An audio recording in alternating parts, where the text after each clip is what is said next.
নমস্কার বন্ধুরা, স্বাগত আমাদের চ্যানেলে। আজকে আমি আপনাদের হুগলির নাচিনডাঙ্গা গ্রামের দক্ষিণা কালীমাতার অলৌকিক কাহিনী সেই বিষয়ে তথ্যাবলী প্রদান করব। ভিডিও তথ্যটি আমার একজন সাবস্ক্রাইবার রাজা মিত্র আমাকে প্রদান করেছেন। তথ্যটি হুগলির জাগ্রত দক্ষিণা কালীমাতার কাহিনী সম্পর্কিত তথ্যাবলী। তথ্যটি আমাদের সকলের সাথে শেয়ার করার জন্য রাজা মিত্রকে অসংখ্য ধন্যবাদ। আপনাদের কাছে অনুরোধ, ভিডিওটি আপনারা সম্পূর্ণ দেখুন। হুগলি জেলার হরিপালের নাচিনডাঙ্গা গ্রাম। হুগলির নাচিনডাঙ্গার এই দক্ষিণা কালীমাতার ইতিহাস শুনলে অবাক হয়ে যাবেন। হুগলির সব থেকে প্রাচীনতম এবং পুরনো পুজোগুলির মধ্যে অন্যতম। 1853 সালে ব্রিটিশ সরকার রেল লাইন স্থাপনের আগে হুগলির নাচিনডাঙ্গা গ্রাম ছিল ঘন জঙ্গলে ঘেরা একটি ছোট্ট গ্রাম। সেই গ্রামের একটি জায়গায় একটি বিশাল বটবৃক্ষ ছিল। আনুমানিক 200 বছর আগে এক বন্যায় একটি ঘট, যাতে জবা ফুলের মালা পরানো, সেটি এসে বটবৃক্ষের তলায় থেকে যায়।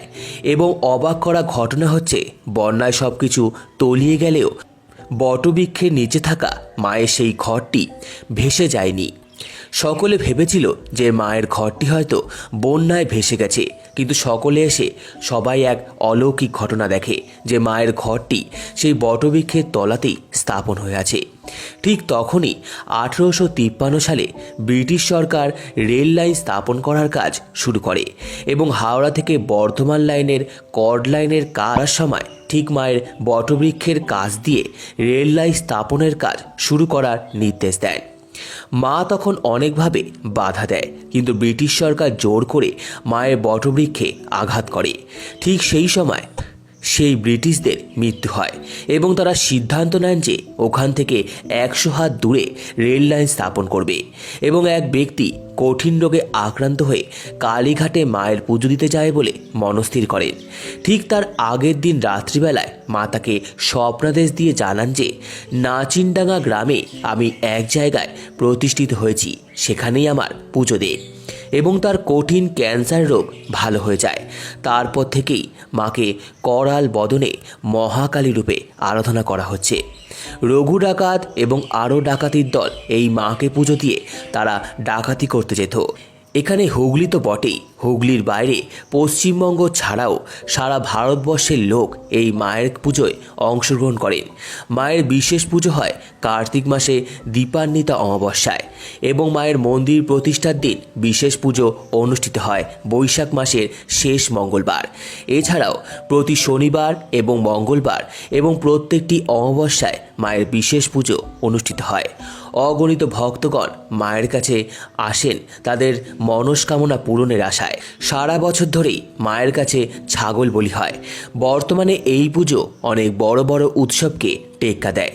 মেলা বসে এবং সেটি আগে 1 সপ্তাহ ধরে হতো। বর্তমানে বিশেষ কারণবশত 2 থেকে 3 দিন ধরে মেলা হয়।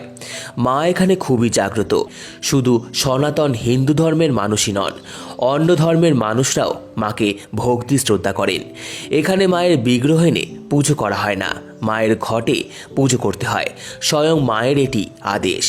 এখানে মা ঘটে প্রতিষ্ঠিত বলে নাচিনডাঙ্গা বা তার পার্শ্ববর্তী গ্রামে কোনো কালী মূর্তির পুজো হয় না। মায়ের মন্দিরের সামনে দিয়ে একটি পাকা রাস্তা আছে, সেখান দিয়ে কোনো কালী মূর্তি নিয়ে যাওয়া হয় না। পার্শ্ববর্তী গ্রামে কোনো কালী পুজো হলে আগে মায়ের কাছে পুজো দিয়ে যেতে হয়। মায়ের ভোগে থাকে খিচুড়ি, পায়েস, বলির পাঁঠা মাংস ইত্যাদি। মায়ের ভোগ মায়ের মহাপুজোর দিন হাজার হাজার ভক্তগণ প্রসাদ রূপে গ্রহণ করেন এবং প্রচুর দূর দূরান্ত থেকে অগণিত ভক্তগণ আসে মায়ের কাছে পুজো দিতে। এখানে স্বয়ং কালীঘাটের কালীমা বলেছেন, আমি প্রতিষ্ঠিত হয়েছি, ওখানে আমার পুজো দিয়ায়, ওখানেই তোর রোগ ব্যাধি ভালো হয়ে যাবে। তো আমার এই ভিডিওটি ভালো লেগে থাকলে অবশ্যই লাইক করুন, আমাদের চ্যানেলকে সাবস্ক্রাইব করুন, বিরত পারবেন শেয়ার করুন, কমেন্ট করুন এবং ধন্যবাদ।